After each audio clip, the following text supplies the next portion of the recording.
สบายดีตอนเช้าท่านผู้ชมที่เคารพสบายดีท่านผู้ชมที่เคารพขอต้อนรับบรรทานเข้าสู่การรายงานข่าวเช้าอรุณใหม่จากห้องข่าวโทรภาพแห่งชาติลาวพวกเขามาพบกันในเช้ามื้อนี้แม่นมื้อทำอิฐของต้นเดือนมีนาก็คือวันที่2มีนา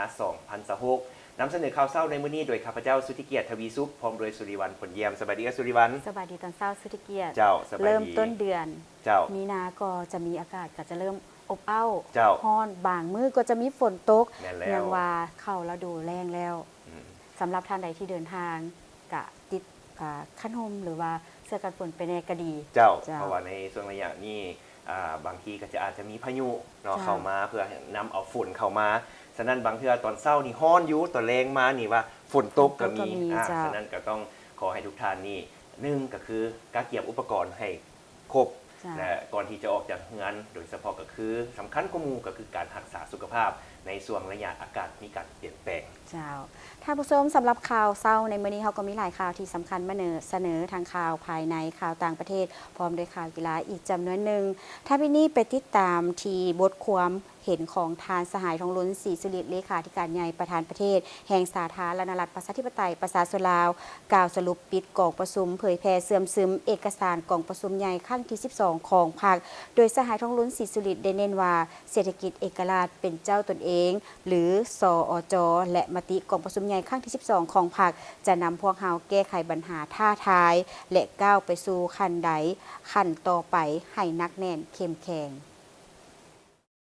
สหายทองลุ้นศรีสุริเลขาธิการใหญ่ประธานประเทศแห่งสาธารณรัฐประชาธิปไตยประชาชนลาวกล่าวสรุปปิดในกองประชุมเผยแพร่เสื่อมซึมเอกสารกองประชุมใหญ่ครั้งที่12ของพรรคโดยได้กล่าวว่านับแต่ปี2026นี้เป็นต้นไปสาธารณรัฐประชาธิปไตยประชาชนลาวจะได้ถึงองค์การสหประชาชาติตกลงให้เป็นประเทศที่ได้มีเงื่อนไขครบถ้วนตามมาตรฐานหลุดพ้นออกจากสถานภาพด้อยพัฒนาการที่องค์การจัดตั้งระดับจักรวาลมีมติออกมาแบบนี้ก็หมายความว่า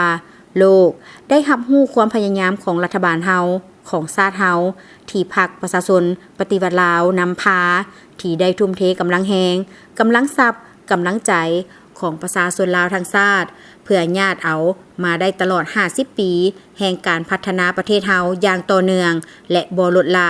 จึงเฮ็ดให้ประเทศชาติเฮาบรรลุบาท9สำคัญบาท9หนึ่งตื่มจากนี้ไปต้องสืบต่อห่วมแหงห่วมใจกันปกปักรักษาสถานภาพนี้ไว้และตัดสินใจต่อยอดเพื่อสร้างประเทศเฮาให้เดินหน้าก้าวขึ้นในบาท9ต่อไปในฐานะเป็นคนลาวคนหนึ่งแน่นอนว่าจะถือเป็นความภาคภูมิใจความเอกอ่างทะนงใจที่ชาติเฮาได้ผ่านพ้นจากการที่ย่ำไรประเทศเฮาชาติเฮาก็ถูกติดป้ายว่าเป็นประเทศด้อยพัฒนาอยู่ตลอดเวลาสิ่งนี้ได้สร้างให้คนลาวมีปมด้อยเป็นประจำอยู่กับคนลาวเป็นหลายร้อยปีมาแต่ภายใต้การนำพาของพรรคโดยความมีใจของคนลาวพวกเฮาได้พัฒนามาเป็นเวลา50ปีนับแต่สปป.ลาวเฮาได้เกิดขึ้นพวกเฮาได้บุกเบือนสู่ชน40ปีแห่งการจัดตั้งปฏิบัติแนวทางเปลี่ยนแปลงใหม่ของพรรคที่ประธานไกรสอนพรหมวิหารและการนำรุ่นก็ตั้งพรรคเฮาได้สร้างไว้ให้พวกเฮาเดินตามประเทศชาติของพวกเฮาจึงได้เดินมาถึงจุดนี้แต่ทั้งอย่างใดก็ตามพวกเฮายิ่งภาคภูมิใจเท่าใดยิ่งเอกอ้างทะนงใจเท่าใดพวกเฮาก็ยิ่งรับรู้ว่าพวกเฮากำลังยืนอยู่ต่อหน้าความท้าทายทดสอบหลายด้านโดยเหตุใดกรมการเมืองศูนย์กลางภาคจึงได้ออกมติ04ลงวันที่11เมษายน2024ว่าโดยการสร้างเศรษฐกิจเอกราชเป็นเจ้าตนเองขึ้นได้ประกาศใส่มาได้2ปีนี่คือยุทธศาสตร์เพื่อห้องรับบรรดาความเหี่ยห้องต้องการ ในระยะใหม่และหนึ่งในนั้นก็เพื่อห้องหับการที่พวกเฮาจะก้าวขึ้นเป็นประเทศหลุดพ้นออกจากสถานภาพด้อยพัฒนาเป็นประเทศที่เริ่มเป็นประเทศกำลังพัฒนาต่อไปนั้นมติสอจแมนการสร้างภูมิต้านทานใหม่สร้างความเป็นเจ้าให้ประเทศเฮาสามารถลุกขึ้นได้เดินหน้าไปได้โดยลำแข้งลำขาของเฮาเองเพื่อสร้างบาดก้าวเดินที่นักแน่นพวกเฮาจะบ่ยอมสืบต่อให้ประเทศของพวกเฮายามใดก็เป็นแต่ประเทศพึ่งพาเรือเกาะหอยเท่านั้นได้ถ้าเฮาอยากพึ่งพาก็พึ่งพาบ่ได้เพราะเขาบ่มีบ่อให้เฮาพึ่งเขาว่าเฮาสามารถผ่านพ้นไปได้แล้วนั่นแหละอันข้าพเจ้ายังหมายถึงพึ่งพาเอาบรรดานโยบายบุริมสิทธิ์ที่เขาให้เฮาในฐานะที่เป็นประเทศด้อยพัฒนาอันใดแต่ว่าพึ่งพาการลงทุนของต่างประเทศการร่วมมือสร้างพื้นฐานของหลังการเฮ็ดให้ประเทศของเขาเข้มแข็งโดยการร่วมมือการลงทุนการพัวพันอย่างเสมอภาคและต่างฝ่ายต่างมีผลข้าพเจ้าว่าหลังจากนี้ไปยิ่งจะมีการเข้ามาของบรรดาเพื่อนห่วมว่าห่วมพัฒนาของพวกเราหลายขึ้น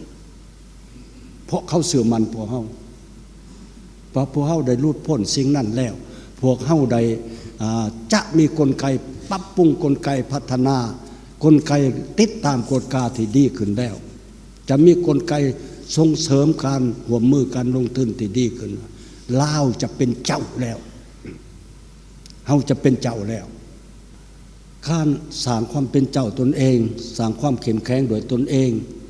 เป็นเส้นทางที่จะต้องเป็นไปที่มีความต้องการอย่างภาวะวิสัยสำหรับประชาชนเฮาสำหรับประเทศของพวกเฮาเป็นแนวทางที่คนเรายุคนี้และยุคต่อไปต้องยึดถืออย่างเหนียวแน่น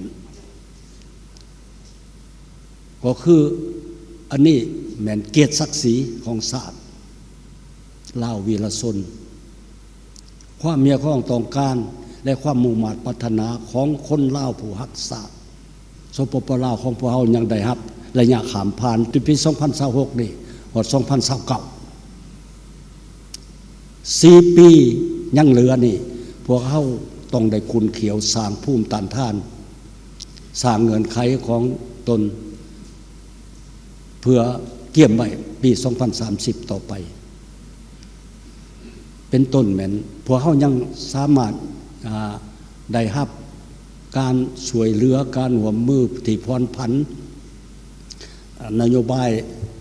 สินค้าต่างๆ GSP ของพวกเฮาก็ยังสามารถได้รับอยู่ตลาดโลกอีก 2-3 ปีต่อหน้า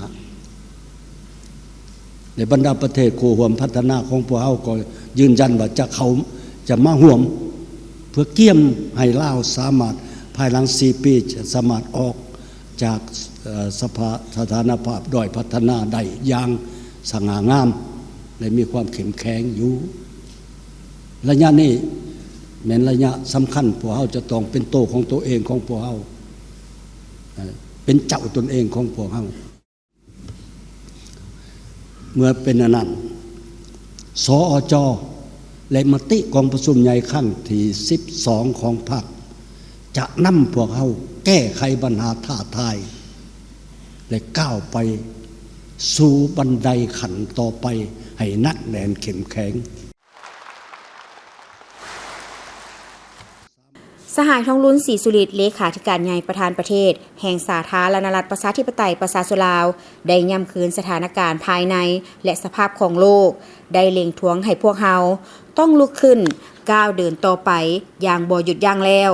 ดังนั้นการพันขยายให้เป็นละเอียดของมติ 12 จะบ่สามารถปล่อยปละให้ซักซ่าเสียเวลาต่อไปอีกต้องอยู่แหงการปฏิบัติอย่างถูกต้องมีประสิทธิผลสูงรับผิดชอบสูงและด้วยความไว้สูงยืนอยู่ต่อหน้าความเข่งห้อนของสภาพแวดล้อมที่มีทั้งความท้าทายและมีทั้งกาลโอกาสยืนอยู่ต่อหน้าความรับผิดชอบต่อพรรคต่อประเทศชาติและต่อประชาชนพวกเขาต้องอาจหารก้าวขึ้น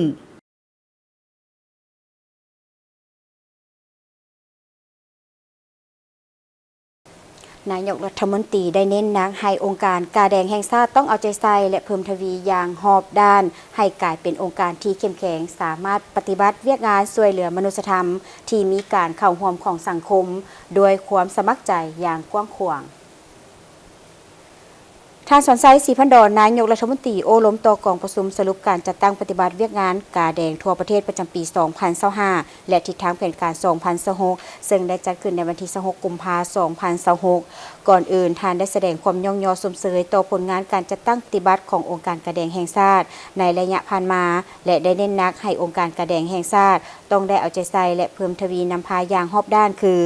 คณะนำองค์การกาแดงแห่งชาติลาวแต่ละขั้นต้องสืบต่อและเป็นเจ้าการนำพาแนวคิดให้แก่สมาชิกพรรคพนักงานให้มีความรับรู้เข้าใจอย่างลึกซึ้งต่อแนวทางนโยบายของพรรคก็คือมติกองประชุมใหญ่ครั้งที่ 12 ของพรรคและแผนพัฒนาเศรษฐกิจสังคมแห่งชาติครั้งที่ 10 เข้าสู่ชีวิตตัวจริงในการปฏิบัติหน้าที่เวียกงานของตนก็คือทิศทางแผนการและบรรดาคาดหมายสู่ส่วนขององค์การกาแดงแห่งชาติที่วางไว้เอาใจใส่พัฒนาเวียกงานวิชาเฉพาะขององค์การกาแดงแห่งชาติลาวให้มีความเข้มแข็งโดยเฉพาะเป็นการช่วยเหลือบรรเทาทุกข์เบื้องต้นการปลุกระดมบริจาคเลือดและการสนองเลือดที่ปลอดภัยการส่งเสริมสุขภาพขั้นพื้นฐานอยู่ชุมชนเวียกงานลดพรความเสี่ยงและตอบโต้ภัยพิบัติการช่วยเหลือกู้ภัยฉุกเฉินซึ่งแม่นเวียกงานมนุษยธรรมที่สำคัญที่สุดและแม่นสิทธิพื้นฐานของมนุษย์ที่จะต้องได้รับการเอาใจใส่เบิ่งแยงการเคลื่อนไหวเวียกงานกาแดงก็ต้องได้รับประกันให้มีงบประมาณให้สามารถเคลื่อนไหวตามภาระบทบาทขององค์การกาแดงแห่งชาติลาวโดยให้สมทบกับบรรดาภาคส่วนแขนงการที่เกี่ยวข้องในการจัดสรรงบประมาณที่จำเป็นเพื่อสามารถช่วยเหลือหีบด่วนทางด้านวัตถุและจิตใจขั้นพื้นฐานให้แก่ผู้ได้รับผลกระทบจากภัยพิบัติผู้เจ็บเป็นผู้ทุกข์ยากขัดเขินเปรียวพลอยด้อยโอกาสกำพร้ากำพร้อยพิการรวมทั้งแม่หญิงเด็กน้อยและผู้ที่อยู่ห่างไกลโศกลี้เวียกงานปลุกระดมคนกวยการบริจาคเลือดแบบสมัครใจบ่หวังสิ่งตอบแทนแม่นเป็นเวียกที่สำคัญและขาดบ่ได้อยู่ในสังคมถ้าบ่มีเลือดเพียงพอก็บ่สามารถช่วยเหลือกอบกู้ชีวิตของคนเจ็บได้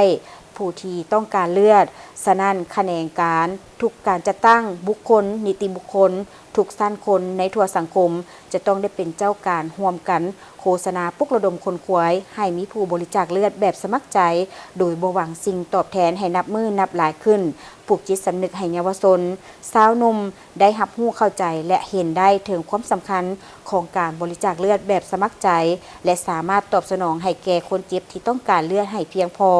และให้บรรลุตามคาดหมายแผนการที่วางไว้ในแต่ละปีสืบต่อเสริมขยายสายพัวพันและการร่วมมือสากลให้กว้างขวางและหลายกว่าเก่าโดยเฉพาะกับองค์การกาแดงของประเทศเพื่อนมิตรยุทธศาสตร์บรรดาองค์การกาแดงต่างประเทศและองค์การจัดตั้งสากลต่างๆเพื่อคนขวายญาติแยงการช่วยเหลือตามระเบียบหลักการและตามทิศทางนโยบายการต่างประเทศของพรรคและรัฐบาลเพื่อสร้างเงื่อนไขให้แก่การพัฒนาองค์การกาแดงแห่งชาติลาวให้มีความเข้มแข็งและสามารถปฏิบัติตามภาระบทบาทในก้าวหน้าเวียกอย่างมีประสิทธิภาพประสิทธิผลได้มีพิธีประกาศพนักงานการน้ำขั้นสูงออกพักการหับอุดหนุนบำนาญและประกาศแต่งตั้งตำแหน่งบริหารขั้นห้องหัวหน้าห้องว่าการศูนย์กลางภาค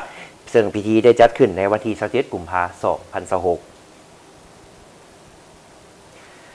ให้เกียรติเข้าร่วมมีสหายเพชรพรหมพิภาคกรรมการกลุ่มการเมืองศูนย์กลางภาคหัวหน้าห้องว่าการศูนย์กลางภาคมีเลขาหน่วยภาคพร้อมด้วยพนักงานหลักแรงเข้าร่วมในพิธีสหายนางกัญญาแสงแก้ววงศ์พระจันทร์ห้องหัวหน้ากลุ่มคุ้มครองพนักงานขณะจะตั้งศูนย์กลางภาคได้ขึ้นผ่านมติตกลงว่าด้วยการอนุมัติให้พนักงานการนำขั้นสูงออกพักการและหับอุดหนุนบำนาญอิงตามมติตกลงของกรมการเมืองศูนย์กลางภาคว่าด้วยเวียกงานคุ้มครองพนักงานและอิงตามผลสำเร็จและการตกลงของกองประชุมใหญ่ผู้แทนทั่วประเทศครั้งที่ 12 ของภาค กรมการเมืองศูนย์กลางภาคตกลงให้สหายวันไซแพงซุมมาห้องหัวหน้าห้องว่าการศูนย์กลางภาคออกพักการและรับอุดหนุนบำนาญพร้อมเดียวกันก็ได้ผ่านข้อตกลงว่าด้วยการแต่งตั้งห้องหัวหน้าห้องว่าการศูนย์กลางภาคโดยอิงตามมติของกรมการเมืองศูนย์กลางภาคและผลสำเร็จของกองประชุมใหญ่ผู้แทนทั่วประเทศครั้งที่ 12 ของภาคโดยอิงตามคำสั่งของกรมการเมืองศูนย์กลางภาคว่าด้วยการยกย้ายพนักงานการนำขั้นสูงไปรับหน้าที่ใหม่คณะเลขาธิการศูนย์กลางภาคตกลงแต่งตั้งสหายบุญจันทร์ศรีวงศ์พันธ์กรรมการศูนย์กลางภาคเป็นห้องหัวหน้าห้องว่าการศูนย์กลางภาคในโอกาสนี้สหายเพชรพรหมพิภาคได้แสดงความย่องยอสมเสยต่อสหายที่ได้ออกพักการและรับอุดหนุนบำนาญที่ผ่านมาสหายแม่นผู้หนึ่งที่ได้ประกอบส่วนอย่างตั้งหน้าเข้าในภารกิจปกปักรักษาและสร้างสาประเทศชาติในแต่ละระยะ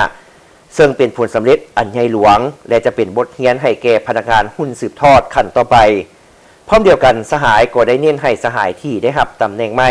สืบต่อปฏิบัติหน้าที่ที่คันเทิงมอบหมายให้ประสบผลสำเร็จรับประกันทางด้านปริมาณและคุณภาพในระยะใหม่ในวันที่17 กุมภาพันธ์ 2026 ที่สวนประตูไซกระทรวงการต่างประเทศในนามประธานคณะกรรมการคุ้มครองแห่งชาติเพื่อแก้ไขปัญหาระเบิดบ่ทันแตกที่ตกค้างอยู่สาธารณรัฐประชาธิปไตยประชาชนลาวได้จัดพิธีประกาศการเป็นประธานกองประชุมทบทวนสนธิสัญญาว่าด้วยการเกิดห้ามระเบิดลูกวานรอบเวียนที่ 3 ระหว่างวันที่ 13-18 กันยายน ปี 2026โอกาสนี้ท่านท้องสวรรค์พรหมวิหารรัฐมนตรีกระทรวงการต่างประเทศได้กล่าวว่าสาธารณรัฐประชาธิปไตยประชาชนลาวมีความภาคภูมิใจเป็นอย่างยิ่งที่ได้รับความไว้วางใจจากวงคณะญาติสากลในการเป็นประธานและเจ้าภาพจัดกองประชุมทบทวนอีกครั้งหนึ่งที่นครหลวงเวียงจันทน์ของพวกเขาการตัดสินใจเป็นเจ้าภาพกองประชุมนี้แสดงให้เห็นถึงเจตจำนงอันเสมอต้นเสมอปลายของรัฐบาลสาธารณรัฐประชาธิปไตยประชาชนลาวในการประกอบส่วนเข้าในความพยายามของสากลเพื่อภารกิจปกปักรักษาสันติภาพในโลกโดยผ่านขบวนการของสนธิสัญญา CCM ไปเคียงคู่กับการแก้ไขปัญหาระเบิดบ่ทันแตกที่ยังตกค้างอยู่ภายในประเทศท่านรัฐมนตรียังได้กล่าวเติมว่าในฐานะที่เป็นรัฐภาคีสนธิสัญญาว่าด้วยการเกิดห้ามระเบิดลูกวานหรือ CCM สาธารณรัฐประชาธิปไตยประชาชนลาวจะสืบต่อยึดมั่นในการปฏิบัติพันธะภายใต้สนธิสัญญาอย่างครบถ้วนและมีประสิทธิผลพวกเขาจะสืบต่อร่วมกับวงคณะญาติสากลเพื่อสนับสนุนให้สนธิสัญญานี้มีผลบังคับใช้กว้างขวางกว่าเก่าพร้อมทางสุกยูให้ทุกภาคส่วนเข้าร่วมในขบวนการปกป้องด้านมนุษยธรรมที่สำคัญยิ่งนี้กองประชุมทบทวนสนธิสัญญามาด้วยการเกิดหามฤดูลูกวานของเป็นที่ 3 นี้แม้จะจัดขึ้นในระหว่างวันที่ 13-18 กันยายน 2026 ที่นครหลวงเวียงจันทน์และจะมีกิจกรรมจะนำพาคณะผู้แทนเยี่ยมย่ามภาคสนามในวันที่ 13 กันยายน ที่แขวงหลวงกระบางการเป็นประธานกองประชุมของสปป.ลาวเป็นพระไตรหัวของสุขอยู่ความคืบหน้าในการจัดตั้งปฏิบัติสนธิสัญญาเพื่อสร้างให้โลกนี้ปราศจากภัยคมคูจากระเบิดลูกวานซึ่งจะสวมใส่4บริมสิทธิ์ที่สำคัญการร่วมมือสากลเพื่อเพิ่มความพยายามในการจัดตั้งปฏิบัติสนธิสัญญาให้บรรลุผลตามเป้าหมายสุมเสยแรงงานด้านมนุษยธรรมเป็นใจกลางและบ้างและเรียนงานแก้ไขปัญหาระเบิดบ่ทันแตกเพื่อการพัฒนาทางด้านเศรษฐกิจและสังคมส่งเสริมการเป็นภาคีสากลหรือว่า universalization เพื่อให้หลายประเทศเข้ามาร่วมในสนธิสัญญาในหลายเพิ่มทวีการร่วมมือและช่วยเหลือสากลในเรื่องการเก็บกู้การโฆษณาศึกษาความเสี่ยงภัยจากปัญหาระเบิดบ่ทันแตกและการช่วยเหลือผู้ถึงขอหายการต่อร่วมกันของพวกเราในมื้อนี้เพียงจะเป็นการเริ่มต้นของการกระเทียมดันในความพร้อมด้านต่างๆแต่ยังเป็นการแสดงถึงความพร้อมของสปป.ลาวในการนำพาขบวนการทบทวนรวมทางการบ้านทิศทางและแผนปฏิบัติการของ ของสนธิสัญญาฉบับใหม่ก็คือแผนปฏิบัติการนครหลวงเวียงจันทร์ระยะ5ปีในต่อหน้า 2027-2031 ภายในพิธีบรรดาแขกผู้เข้าร่วมก็ได้รับชมการแสดงละครตุ๊กตาโดยโครงการเก็บกู้ระเบิดแห่งชาติและยังได้รับฟังการเล่าประสบการณ์ตัวจริงจากผู้ขอห้ายจากระเบิดบ่ทันแตกนอกจากนี้ยังมีการเปิดตัววิดีโอโฆษณาการเป็นประธานกองประชุมทบทวนสนธิสัญญาว่าด้วยการเกิดห้ามระเบิดลูกวาฬรอบที่ 3ภายในงานยังมีกิจกรรมมวลซืนเพื่อส่งเสริมความรับรู้ให้แก่วัยหนุ่มนักศึกษาเกี่ยวกับสนธิสัญญา CCM และการวางแสดงรูปภาพและอุปกรณ์ของบรรดาองค์การปฏิบัติงานต่างๆเพื่อส่งเสริมการสร้างความเข้าใจต่อภัยอันตรายของระเบิดบ่ทันแตกที่ตกค้างรวมทั้งความรู้อันลึกซึ้งให้แก่นักศึกษาถึงการประกอบส่วนของสาธารณรัฐประชาธิปไตยประชาชนลาวในการแก้ไขปัญหาระเบิดบ่ทันแตกที่ตกค้างสาธารณรัฐประชาธิปไตยประชาชนลาวได้เข้าเป็นรัฐภาคีของสนธิสัญญา CCM ในปี 2008 และสนธิสัญญามีผลบังคับใช้นับแต่วันที่ 1 สิงหาคม 2010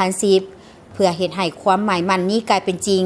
สาธารณรัฐประชาธิปไตยประชาชนลาวได้เสื่อมสารเวียกงานการแก้ไขระเบิดบ่ทันแตกเข้าในวาระการพัฒนาสากลเป็นต้นแมนเป้าหมายสหัสวรรษแห่งการพัฒนาหรือ MDG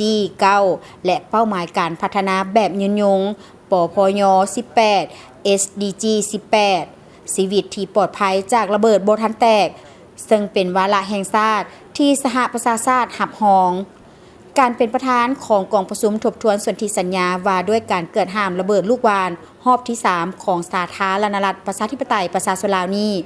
เป็นการยืนยันถึงบทบาทสำคัญของประเทศในการประกอบส่วนเข้าในเวียกงานมนุษยธรรมระดับสากลและแสดงให้เห็นถึงความมุ่งมั่นอันกล้าในการสร้างโลกที่ปราศจากภัยข่มขู่จากระเบิดลูกวาฬเพื่อความปลอดภัยและการพัฒนาที่ยืนยงของประชาชนลาวและประชาคมโลก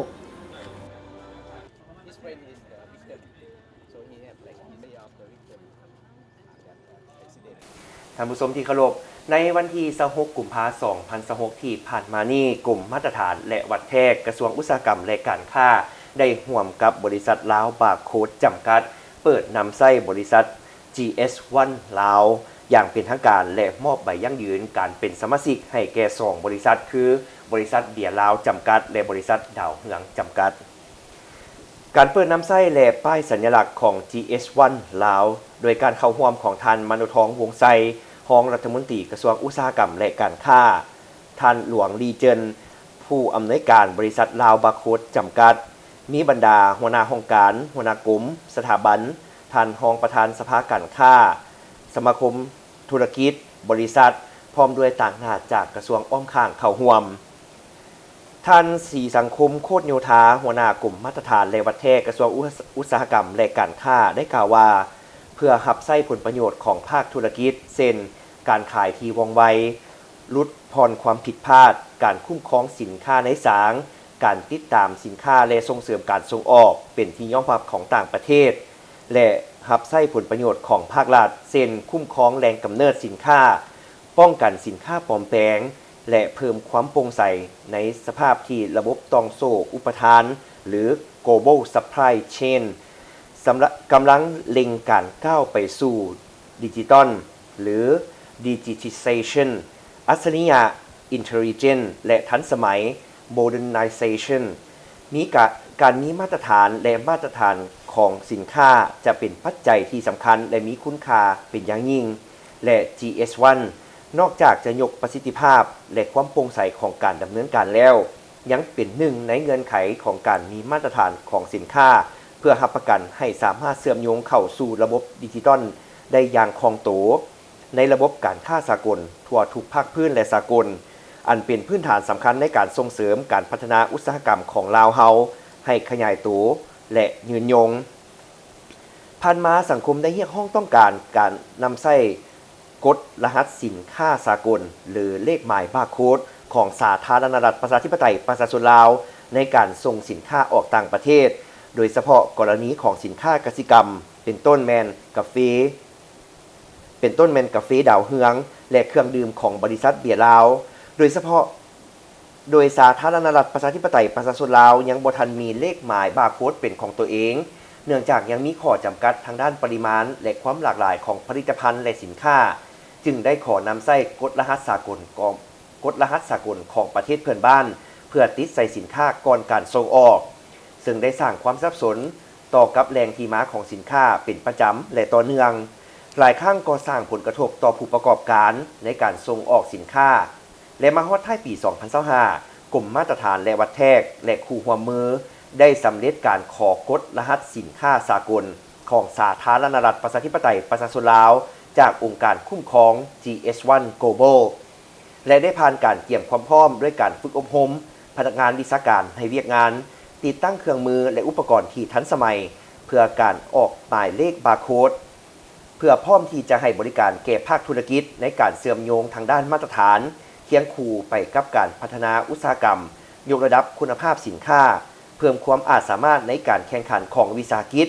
ประกอบส่วนสำคัญเข้าในการเติบใหญ่ขยายตัวอย่างต่อเนื่องและยืนยงสร้างความเข้มแข็งให้แก่วิสาหกิจและก้าวไปสู่การสร้างเศรษฐกิจเอกราชเป็นเจ้าตนเองพร้อมจะช่วยให้เวียกงานมาตรฐานกลายเป็นอีกหนึ่งในขัวเสื่อมต่อที่สำคัญระหว่างความต้องการของธุรกิจและการบริการของรัฐเป็นโอกาสดีให้บรรดาผู้ประกอบการได้ให้การร่วมมือและสนับสนุนการสร้างความเป็นมาตรฐานเพื่อเฮ็ดให้สินค้าลาวสามารถแข่งขันและเชื่อมโยงเข้าในภาคพื้นและสากลอันเป็นพื้นฐานสำคัญในการสนับสนุนการพัฒนาอุตสาหกรรมในประเทศพิธีเปิดนำไส้ GS1 ลาวได้มอบใบยั่งยืนในการเป็นสมาชิกให้แก่2บริษัทคือบริษัทเบียร์ลาวจำกัดและบริษัทดาวเฮืองจำกัดและมีพิธีลงนามบทบันทึกความเข้าใจการร่วมมือระหว่างบริษัท GS1 ลาวและบริษัทสวรรค์ Pacifica Development จำกัดตื่มอีกท่านผู้ชมการจัดงานวางแสดงหัวหน่วยจุลวิสาหกิจขนาดน้อยและกลางของลาวปี 2026 ภายใต้หัวข้อต้องโซ่กสิกรรมปรุงแต่งและการท่องเที่ยวติดพันกับธรรมชาติแบบทั่วถึงการจัดงานในครั้งนี้เพื่อเป็นการเต้าโฮมหัวหน่วยจุลวิสาหกิจขนาดน้อยและกลางจากนครหลวงบรรดาแขวงในทั่วประเทศและจากต่างประเทศคือสาธารณรัฐสังคมนิยมเวียดนามสาธารณรัฐประชาชนจีนและราชอาณาจักรไทยงานครั้งนี้เป็นครั้งนำอิฐที่นำมาเสนอและโฆษณาข้อมูลข่าวสารการผลิตการบริการก็คือผลิตภัณฑ์สินค้าผ่านงานวางแสดงใหญ่ระดับชาติก็คือออกสู่สายตาสังคมและสื่อมวลชนในวงกว้างเพื่อเป็นการส่งเสริมให้หัวหน่วยจุลวิสาหกิจขนาดน้อยและกลางก็คือผู้ผลิตผู้บริการได้เห็นถึงความจำเป็นและโอกาสในการสื่อสารและเข้าถึงตลาดผ่านการแลกเปลี่ยนความรู้ข้อมูลข่าวสารการปรับปรุงมาตรฐานการผลิตการหุ้มห่อก็คือพัฒนาคุณภาพสินค้าและการบริการการจัดห้องวางแสดงของหัวหน่วยจุลวิสาหกิจขนาดน้อยประกอบมีทั้งหมด250บูธหนึ่งในนั้นมีบริษัทจำปามาร์เก็ตได้นำเอาผลิตภัณฑ์ของตนมาวางแสดงจำหน่ายท่านนางพันลณีคำผุยผู้อำนวยการบริษัทจำปามาร์เก็ตทั้งเป็นรองประธานสมาคมนักธุรกิจหนุ่มแห่งชาติลาวได้ให้สัมภาษณ์ต่อทีมข่าวโทรภาพแห่งชาติลาวว่าการจัดงานนี้แม่นเพื่อส่งเสริมจุลวิสาหกิจขนาดน้อยและกลางจุดประสงค์ของงานนี้เนาะก็เป็นเพื่อว่ามีเป็นการส่งเสริมหัวหน่วยธุรกิจขนาดน้อยและกลางของปี 2026 ภายใต้หัวข้อเกี่ยวกับการเปิดโอกาสเชื่อมโยงธุรกิจสินค้าแปรรูปเนาะและการท่องเที่ยวฉะนั้นข้าพเจ้าคิดว่าทางบริษัทของพวกเฮาเนาะจำปามาร์เก็ตและก็จำปานูสราเทรดดิ้งมีความยินดีและกันในการร่วมงานในครั้งนี้เพื่อส่งเสริมการกสิกรรมอยู่ในบ้านเฮาให้เข้มแข็งและก็เฮ็ดให้พวกเฮาได้มีการเชิงท่องเที่ยวอนุรักษ์ธรรมชาติทั้งนี้เพื่อเป็นการเปิดช่องทางการพัฒนาและร่วมมือทางธุรกิจญาติแยงการลงทุนและการค้าการเข้าถึงแรงทุนก้าวขึ้นสู่การเชื่อมโยงกับต้องสู่การผลิตและสร้างมูลค่าเพิ่มในภาคพื้นและสากลข้าพเจ้าคิดว่าในประเทศลาวเองเนาะก็มีความท้าแฮงในการเรื่องของกสิกรรมอยู่แล้วฉะนั้นเขาจะต้องส่งเสริมสินค้าเรื่องของพักเพื่อพักสะอาดและการว่าเรื่องของหมักไหม้ที่ว่า ปลอดสารพิษเนาะให้ทั้งผู้บริโภคเนาะภายในและต่างประเทศให้มีการสวมใส่และก็เขาเอิ้นว่าได้รับคุณภาพของสินค้าได้หลายที่สุดข้าพเจ้าคิดว่ามันก็จะเป็นการส่งเสริมสินค้าภายในออกไปสู่สายตาของสากลหลายขึ้นเนาะเพราะว่าตอนนี้พวกเขาก็มีเรื่องของควบคุมของคุณภาพแล้วก็รับประกันเรื่องของปริมาณให้มีการเขาเอิ้นว่ารับรองในการส่งออกในอนาคต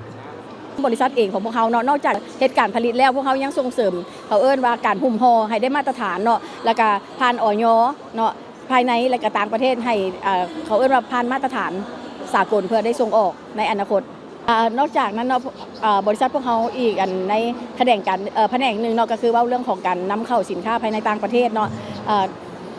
พวกเขาเองก็ได้นำเข้าสินค้าจากประเทศอินโดนีเซียเนาะในการจำหน่ายอยู่ในให้คนลาวได้รู้จักกับผลิตภัณฑ์ของอินโดนีเซียหลายขึ้นเนาะบ่ว่าจะรสชาติบ่ว่าจะด้านทางวัฒนธรรมพวกเขาก็มีการแลกเปลี่ยนและก็การส่งเสริมเรียนรู้ในการเขาเอิ้นว่าตั้งแต่เริ่มการผลิตเริ่มแต่การหุ้มห่อเริ่มการแต่การเหตุการณ์ตลาดหรือว่าได้จำหน่ายหรือว่าส่งออกสำหรับบริษัทจำปามาร์เก็ตและจำปานุสันธาราเทรดดิ้งนอกจากส่งเสริมการผลิตแนวพันธุ์แล้วทางบริษัทได้ส่งเสริมการปรับปรุงผลิตภัณฑ์อยู่ทางภายในและต่างประเทศให้ได้มาตรฐานสากลสำหรับผลิตภัณฑ์ของบริษัทประกอบมีผักปลอดสารพิษหมากไม้แปรรูปและผลิตภัณฑ์อื่นๆอีกส่งให้ตลาดอยู่ทางภายในประเทศและส่งออกสู่ต่างประเทศโดยเฉพาะแมนบรรดาประเทศสมาชิกอาเซียนในอนาคตส่วนผลิตภัณฑ์ที่นำเข้าก็มีสินค้าจากประเทศอินโดนีเซียงานวางแสดงในครั้งนี้เริ่มแต่วันที่25กุมภาพันธ์ถึงวันที่2มีนาคม2026ที่ศูนย์วางแสดงสินค้าลาวไอเทคนครหลวงเวียงจันทน์ไปติดตามที่กองประชุมผ่านและรับร้องข้อกำหนดและเงื่อนไขของกลไกการประสานงานในการตอบโต้ภัยพิบัติของภาคธุรกิจและภาคเอกชนซึ่งได้จัดขึ้นในวันที่26กุมภาพันธ์2026ที่นครหลวงเวียงจันทน์เข้าร่วมในพิธีดังกล่าวมีท่านวงคำพันธนุวงศ์หัวหน้ากรมสังคมสงเคราะห์หัวหน้ากองเลขาคณะกรรมการคุ้มครองภัยพิบัติกระทรวงแรงงานและสวัสดิการสังคมท่านไซบัณฑิตราชพลรองประธานสภาการค้าและอุตสาหกรรมแห่งชาติลาวพร้อมด้วยภาคส่วนที่เกี่ยวข้องในกองประชุมผู้เข้าร่วมได้ร่วมกันแลกเปลี่ยนความคิดความเห็นเกี่ยวกับการผ่านและรับร้องเอาข้อกำหนดและเงื่อนไขของกลไกประสานงานในการตอบโต้ภัยพิบัติของภาคธุรกิจก็คือภาคเอกชนเป็นการปรึกษาหารือของกลไกการร่วมมือ3ฝ่ายในการเตรียมความพร้อมรับมือภัยพิบัติในสาธารณรัฐประชาธิปไตยประชาชนลาวเพื่อเสริมสร้างขีดความสามารถของบรรดาภาคส่วนที่มีส่วนร่วม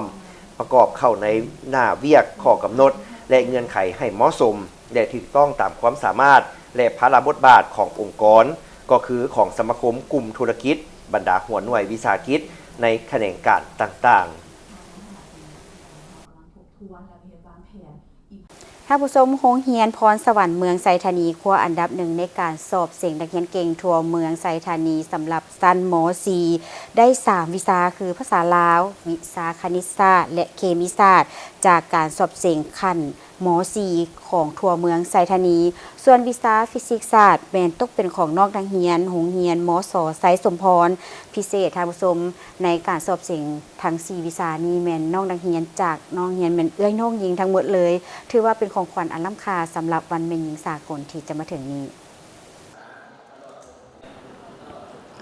วันที่26กุมภาพันธ์2026ที่สโมสรเมืองไซธานีได้จัดพิธีสรุปการสอบเสียงนักเรียนเก่งขั้นม.4 ทั่วเมืองไซธานีให้เกียรติเข้าร่วมมีทานดาวรสิมมาลาวงศ์หัวหน้าห้องการศึกษาธิการและกีฬาเมืองไซธานีท่านขันไซแสงสุรี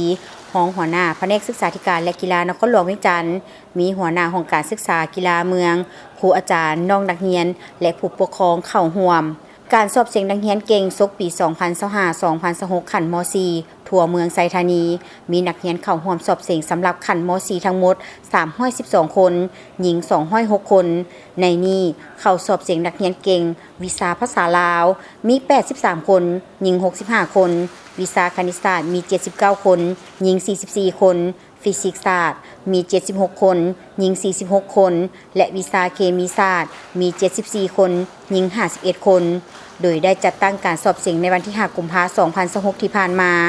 มีนักเรียนจากมสพรสวรรค์ญาติได้ชนะเลิศ3วิชาของการสอบเสียงคือนางคริสติน่าบุตรตมนตรีชนะเลิศวิชาภาษาลาวนางรัตนาวดีเจริญผลชนะเลิศวิชาคณิตศาสตร์และนางอังศิริภาปาวังซาอันดับ1วิชาเคมีศาสตร์ส่วนอันดับ1วิชาฟิสิกส์ศาสตร์เป็นของนางวรรณลีเพ็งทาจากมสไซสมพรวิชาที่น้องมาเสงแมนวิชาภาษาลาววรรณคดีละกาน้องรู้สึกดีใจแฮงที่ว่าได้ที่หนึ่งในวิชานี้น้องละแมนหลังจากขึ้นม .4 มาแล้วก็แมนเริ่มติวเลยติวกับอาจารย์โยงเฮียนแมนกาซิแมนส่งเวลาตอนแรงกะเฮียนวิชาที่เขามาเสงส่วนตอนเช้าก็แมนเฮียนวิชาปกติโยงเฮียนเสิ่งได้ที่หนึ่งวิชาคณิตศาสตร์น้องรู้สึกภูมิใจแล้วก็ดีใจแฮงที่ว่าเสิ่งได้เฮียนนำอาจารย์ส่วนหลายแต่เรื่องก็คือต้องเฮียนนำตัวเองนำในการเก็บตัวเพราะว่าถ้าสมมุติเฮาไปนำอาจารย์หลายเกินไปเฮาก็จะบ่สามารถเฮ็ดได้เฮาต้องมั่นใจในตัวเองแล้วก็เฮียนด้วยตนเองเช่นกันสอบเสิ่งวิชาฟิสิกส์ศาสตร์หลานรู้สึกดีใจหลายที่ได้มาเสิ่งในมื้อนี้แล้วก็มีความตื่นเต้นแฮงการค้นคว้าคำเฮียนหลานใช้เวลากับการค้นคว้าในอินเทอร์เน็ตหรือว่าหนังสือต่างๆแล้วก็คำเฮียนนำมาจากโรงเรียนมีเวลาเฮียนตอนพักนั่นเองสอบเสียงในสายวิชาเคมีศาสตร์อันดับที่1ความรู้สึกหลังจากสอบเสียงแล้วและได้รู้ผลแม่นรู้สึกดีใจและภูมิใจที่เฮ็ดได้เกินคาดหมายหลายเคล็ดลับในการทำเฮียนแม่นเฮาต้องเบิ่งบทเรียนแล้วก็ถามอาจารย์ส่วนถ้าว่าอยากเก็บความรู้ให้ได้หลายแม่นควรจะเริ่มต้นไวกว่าหมู่เช่นเริ่มต้นตอนม.2 หรือม.3 ก่อนเพื่อเก็บกู้ความรู้มาใส่ตอนม.4 การสอบเสียงนักเรียนเก่งในครั้งนี้เพื่อเป็นการสุขยูและส่งเสริมให้นักเรียนมีความภาคเพียรในการเรียนพัฒนาทักษะของตนเพื่อเตรียมพร้อมก้าวสู่การสอบเสียงนักเรียนเก่งขั้นม.4 ในขั้นนครหลวงเวียงจันทน์ที่จะจัดขึ้นในต่อหน้าไปเบิ่งที่ผลการสอบเสียงนักเรียนเก่งขั้นม.7 ของเมืองไซธานีมีนักเรียนจากโรงเรียนมส.พรสวรรค์คว้าได้อันดับ1ได้คะแนนเต็ม10ทั้ง2วิชาคือวิชาคณิตศาสตร์และเคมีศาสตร์ส่วนวิชาภาษาลาวเป็นของนักเรียนโรงเรียนมส.ไผ่ล้อมและวิชาฟิสิกส์ศาสตร์อันดับ1เป็นของนักเรียนจากโรงเรียนมส.พลงามพิธีสรุปผลการสอบเสียงนักเรียนเก่งขั้นม.7 ทั่วเมืองไซธานีศกปี 2025-2026 ได้จัดขึ้นในวันที่26 กุมภาพันธ์ 2026 ที่สโมสรเมืองไซธานีนครหลวงเวียงจันทน์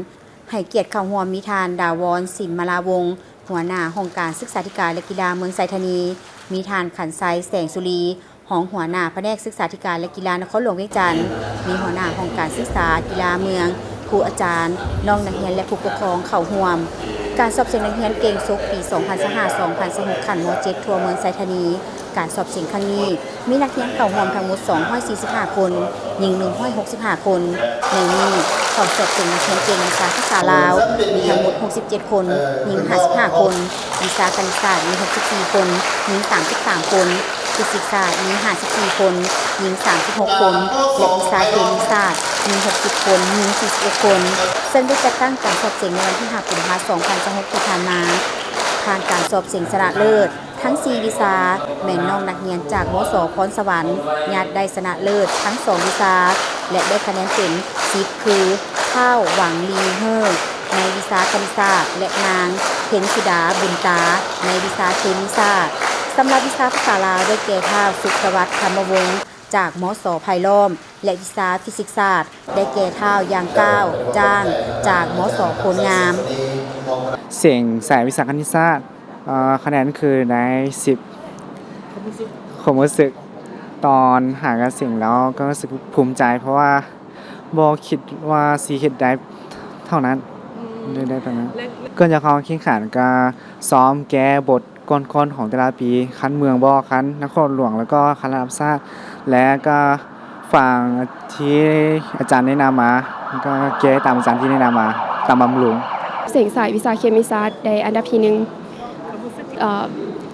เกินคาดหมายที่ว่าตัวเองวางไว้เพราะว่าตอนแรกหลังจากที่เสียงแล้วก็บ่ได้คาดหวังว่าเราจะได้ในอันดับที่นี้สำหรับเคล็ดลับในการเรียนของน้องแมนจัดสรรเวลาให้เหมาะสม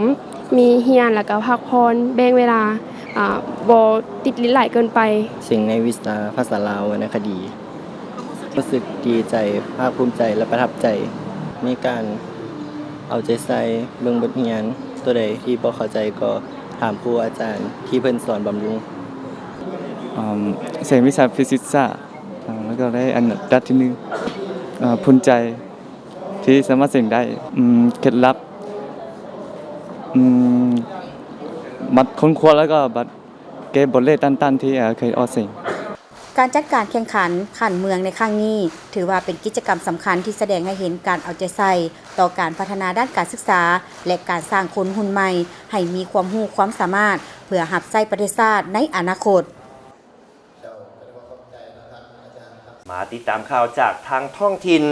ไปเบิ่งที่ห้องหัวหน้าแผนกกสิกรรมและสิ่งแวดล้อมแขวงพร้อมด้วยพนักงานวิชาการลงสุกยู่เวียกงานกสิกรรมอยู่เมืองคำเกิดแขวงบริคำไซในท้ายที่ผ่านมานี้ท่านดาราพรผลสวัสดีห้องหัวหน้าแผนกกสิกรรมและสิ่งแวดล้อมแขวงพร้อมด้วยพนักงานวิชาการจากแขนงปลูกฝังแขวงได้ลงสุกยูส่งเสริมเวียกงานกสิกรรมอยู่ห้องการกสิกรรมและสิ่งแวดล้อมเมืองคำเกิดและเมืองไสจำพรแขวงบุรีคำไซโดยมีพนักงานวิชาการจาก2ห้องการดังกล่าวต้อนรับและเข้าร่วมจุดประสงค์ในการลงเคลื่อนไหวในครั้งนี้ก็เพื่อปฏิบัติตามแผนการผลิตของแผนกกสิกรรมและสิ่งแวดล้อมแขวงในการค้ำประกันเสบียงอาหารเพื่อลดผ่อนการนำเข้าจากภายนอกทางนี้ก็เพื่อเป็นการส่งเสริมและสมสายผลผลิตกสิกรรมที่ชาวกสิกรภายในแขวงผลิตเองอีกด้านหนึ่งก็เพื่อเป็นการสุกยูการผลิตภายในแขวงให้เป็นขบวนการกว้างขวางเป็นต้นการผลิตข้าวนาแสงและพืชฤดูแล้งของพ่อแม่ประชาชนที่ได้ทำการผลิตให้เป็นสินค้าตามแนวทางของคันเทิงวางออกและผลิตข้าวนาปีพืชต่างๆในฤดูฝนต่อหน้าเพื่อในสาเหตุให้การผลิตข้าวนาปีได้ท่วงทันกับสภาพการและรับประกันให้การผลิตมีสมรรถภาพตามที่วางไว้พร้อมทั้งมีการห่างหากาเกี่ยมการต้านแล้งต้านท่วมในต่อหน้าโอกาสนี้ทางแผนกกสิกรรมและสิ่งแวดล้อมแขวงก็ได้มอบแนวพันธุ์พืชให้ห้องการกสิกรรมและสิ่งแวดล้อมเมืองคำเกิดและเมืองไสจำพรเพื่อมอบต่อให้ชาวกสิกรกลุ่มผลิตผู้ที่ได้รับผลกระทบจากภัยพิบัติน้ำท่วมในปีผ่านมาได้นำไซเข้าในขบวนการผลิตฤดูแล้งสุกปี 2025-2026 สำหรับแนวพันธุ์พืชที่มามอบในครั้งนี้แม่นมีแนวพันธุ์ผักสลัดสาลีหวานหมากฮุงหมากถั่วคั่วผักหอมปอมผักบัวและพืชอื่นๆเพื่อเป็นการฟื้นฟูทดแทนจากผลเสียหายจากภัยน้ำท่วมกล่าวมอบโดยแม่นทันดาราพรผลสวัสดีห้องหัวหน้าแผนกกสิกรรมและสิ่งแวดล้อมแขวงรับโดยหัวหน้าห้องการกสิกรรมและสิ่งแวดล้อมทั้ง2เมืองโดยส่งหน้าพนักงานวิชาการทั้ง2ฝ่ายเข้าร่วมพร้อมกันนี้ท่านยังได้ไปเบิ่งการผลิตกสิกรรมอยู่สถานีทุ่งแสนธรรมาศและการผลิตแป้งมันตนบริษัทลงทุนสากลลาวเวียดอยู่บ้านศพพวนเมืองคำเกิดพร้อมนี้ท่านยังได้ให้ทิศสีนำต่อกับห้องการกสิกรรมและสิ่งแวดล้อมทั้ง2เมืองจงได้สืบต่อเอาใจใส่สุกยูและส่งเสริมเวียกงานกสิกรรมของพ่อแม่ประชาชนให้หลายกลายเป็นสินค้าเพื่อทดแทนการนำเข้าจากต่างประเทศทางนี้ก็เพื่อแนวสาเหตุให้พ่อแม่ประชาชนได้มีอาชีพที่มั่นคงมีรายรับที่ดีเข้าครอบครัวอย่างถาวรพร้อมทางเน้นให้พนักงานวิชาการเฝ้าระวังเอาใจใส่ต่อผลปลูกของประชาชนในฤดูแล้งทางนี้ก็เพื่อเป็นการเกี่ยมความพร้อมและรับมือกับสภาพการต่างๆที่จะเกิดขึ้นในต่อหน้าให้ทันกับเวลาไปต่อที่แขวงอุดมไซได้มีพิธีมอบรับการก่อสร้างห้องน้ำและสิ่งอำนวยความสะดวกด้านสุขภาพอนามัยให้จำนวน9แห่งของเมืองนาหมอกวันที่25กุมภาพันธ์2026นี้จำนวน9โรงเรียนภายในเมืองนาหมอกแขวงอุดมไซได้รับห้องน้ำและสิ่งอำนวยความสะดวกด้านสุขอนามัยจากโครงการปรับปรุงด้านสุขอนามัยในโรงเรียนประถมและมัธยมต้นแขวงอุดมไซองค์การแพทย์สากลประจำลาวอย่างเป็นทางการที่โรงเรียนมส.ภูเกลือโดยเป็นเกียรติเข้าร่วมของท่านสมจันทร์ทวีวรรณหักรองเลขาพรรคเมืองประธานกฎการพรรครัฐเมืองมีท่านนางเคโลโมเทนซันผู้อำนวยการองค์การแพทย์สากลประจำลาวทางนางมีนาฟูนาโกซิหัวหน้าโครงการปรับปรุงด้านสุขอนามัยภายในโรงเรียนประถมและมัธยมต้นแขวงอุดมไซมีท่านสีวรเพ็งมีไซรองหัวหน้าแผนกศึกษาธิการและกีฬาแขวงอุดมไซมีทีมงานโครงการแขนงการที่เกี่ยวข้องขั้นศูนย์กลางขั้นแขวงขั้นเมืองครูอาจารย์การจัดตั้งบ้าน9โรงเรียนเป้าหมายและน้องนักเรียนภายในโรงเรียนมส.ภูเกลือเข้าร่วมในโอกาสนี้ท่านนางเคโรโมเทนซันผู้อำนวยการองค์การแพทย์สากลประจำลาวได้มีคำเห็นว่า เนื่องในโอกาสครบรอบ9 ปีของแผนงานการศึกษาที่ได้รับการสนับสนุนด้านงบประมาณจากกระทรวงการต่างประเทศญี่ปุ่นเข้าในการจัดตั้งปฏิบัติกิจกรรมโครงการโดยผ่านการร่วมมือกันระหว่างองค์การแพทย์สากลญี่ปุ่นและองค์การแพทย์สากลประจำสปป.ลาวโครงการปรับปรุงด้านสุขอนามัยในโรงเรียนประถมและมัธยมต้นที่แขวงอุดมไซได้เริ่มต้นจัดตั้งปฏิบัติแต่วันที่31 มีนาคม 2023และจะสำเร็จลงในวันที่31 พฤษภาคม 2026ตลอดระยะ3 ปีผ่านมาโครงการดังกล่าวได้จัดตั้งปฏิบัติอยู่2เมืองคือเมืองนาหม้อและเมืองลาแขวงอุดมไซซึ่งมีผู้ได้รับผลประโยชน์ทั้งหมด 4,164 คนและในตอนเช้าของวันพุธวันที่25 กุมภาพันธ์ 2026ได้มีการจัดตั้งพิธีมอบรับการก่อสร้างห้องน้ำและสิ่งอำนวยความสะดวกด้านสุขอนามัยภายใน9โรงเรียนเป้าหมายโครงการให้แก่ห้องการศึกษาธิการและกีฬาเมืองนาหม้อแขวงอุดมไซเพื่อมอบต่อให้โรงเรียนและบ้านเป็นผู้คุ้มครองนำใช้เป้าหมายของโครงการแม่นเล็งใส่เพื่อบรรลุ3จุดประสงค์หลักคือปรับปรุงสุขอนามัยและสิ่งแวดล้อมในโรงเรียนส่งเสริมการปฏิบัติด้านสุขภาพอยู่ในโรงเรียนและส่งเสริมการปฏิบัติสุขาภิบาลและสุขอนามัยในชุมชนซึ่งภายใน2เมืองมีนักเรียนจำนวน301คนที่นอนในหอพักของ3โรงเรียนมัธยมได้รับการช่วยเหลือด้านอาหารอุปกรณ์แต่งกินเครื่องปูนอนและอุปกรณ์เพื่อเฮ็ดสวนผักในนั้นจำนวน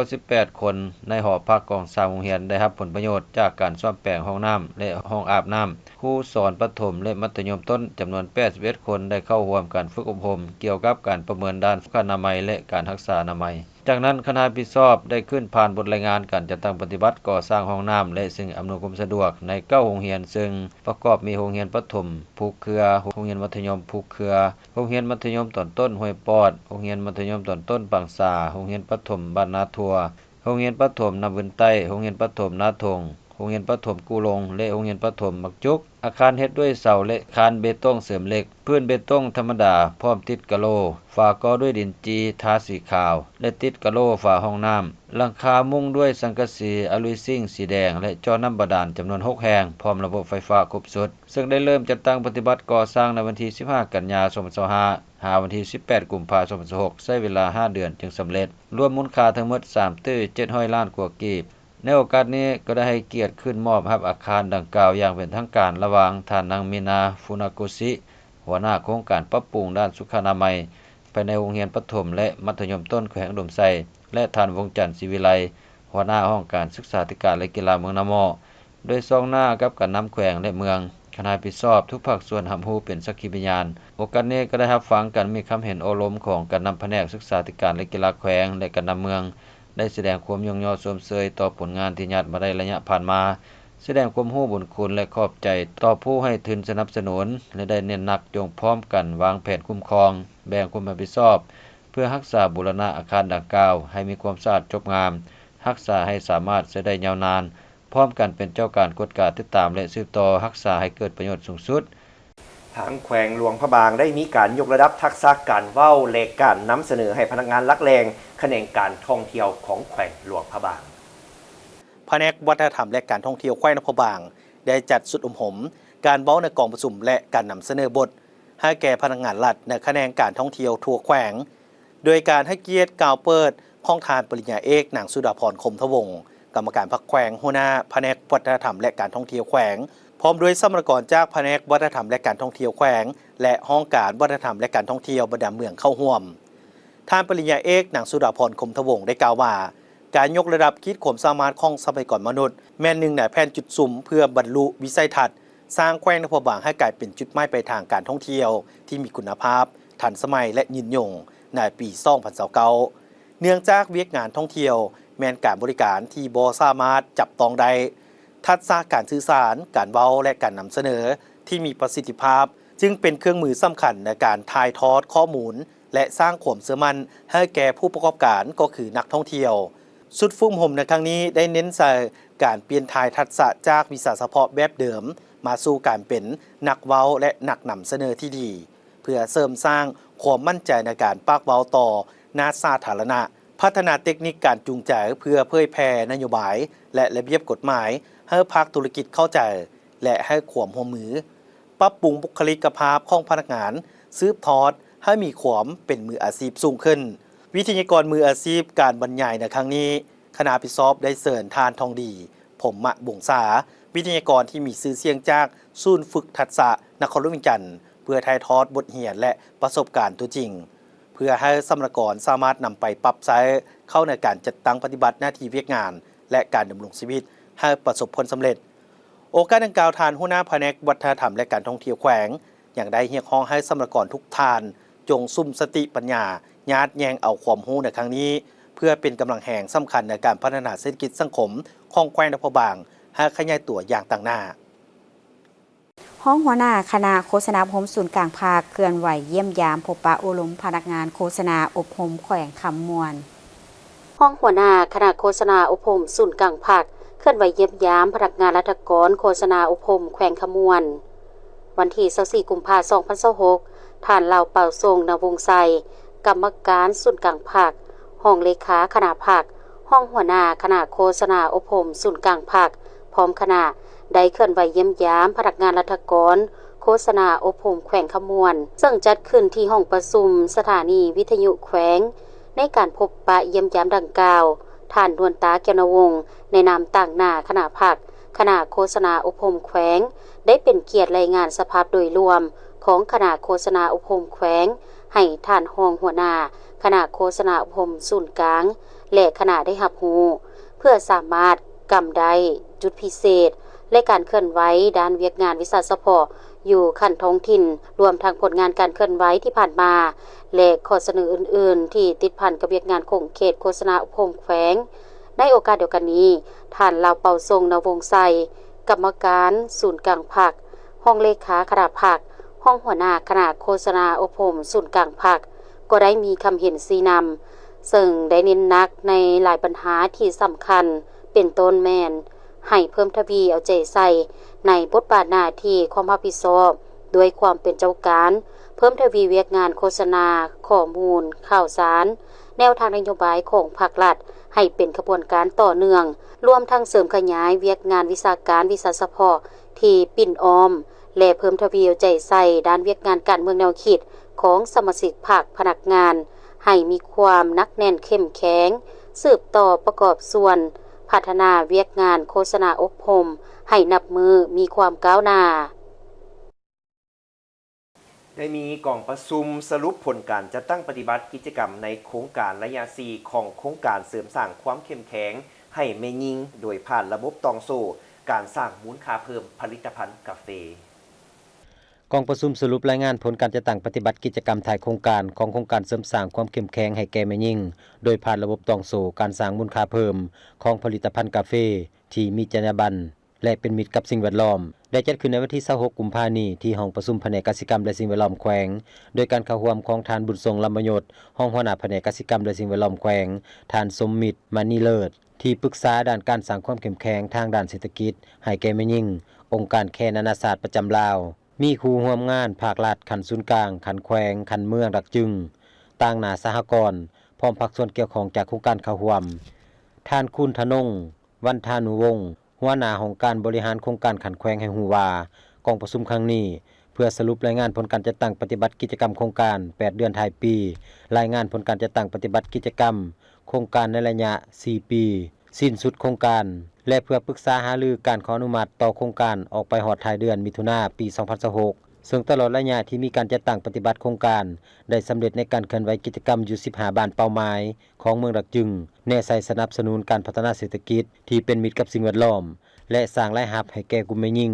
โดยการนำใส่ทรัพยากรธรรมชาติอย่างมีประสิทธิผลประกอบส่วนเขาในการลดพรความทุกข์ยากในสาธารณรัฐประชาธิปไตยประชาชนลาวเพื่อพัฒนาการผลิตกาแฟ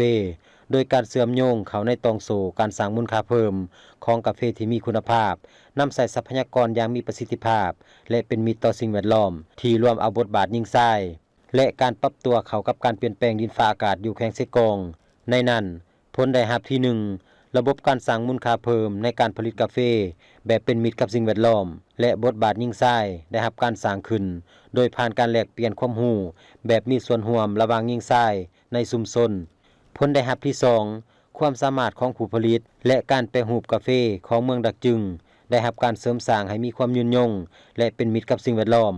ผลได้รับที่3ความสามารถของกลุ่มผลิตกาแฟเกี่ยวกับการสร้างเครือข่ายของผู้ผลิตกาแฟได้รับการเสริมสร้างให้มีความเข้มแข็งผลได้รับที่4 กลุ่มผลิตกาแฟที่เป็นเพศหญิงในคันท้องถิ่นได้รับการสนับสนุนในการเสื่อมโยงเข้ากับตลาดทั้งภายในและต่างประเทศและผลได้รับที่5เผยแพร่รูปแบบที่ได้จัดตั้งปฏิบัติในเมืองดักจึงเพื่อเป็นการถอดถอนบทเรียนในระดับศาสตร์และสร้างกลไกในการสนับสนุนการลงทุนในต่อหน้าโดยการสนองทุนของสภาพยุโรปหรือ EU จำนวน 1,691,000 กว่ายูโรระยะปฏิบัติโครงการแต่ปี 2022 หา 2026 กองประชุมยังได้ประกอบความคิดความเห็นใส่บทสรุปการจัดตั้งปฏิบัติโครงการในระยะ 4 ปีผ่านมาเพื่อเป็นการแลกเปลี่ยนถอดถอนบทเรียนด้านต่างหน้าและข้อคงค้างต่างๆพร้อมทั้งปรึกษาหารือการขออนุมัติต่อโครงการออกไปฮอดท้ายเดือนมิถุนายนปี 2026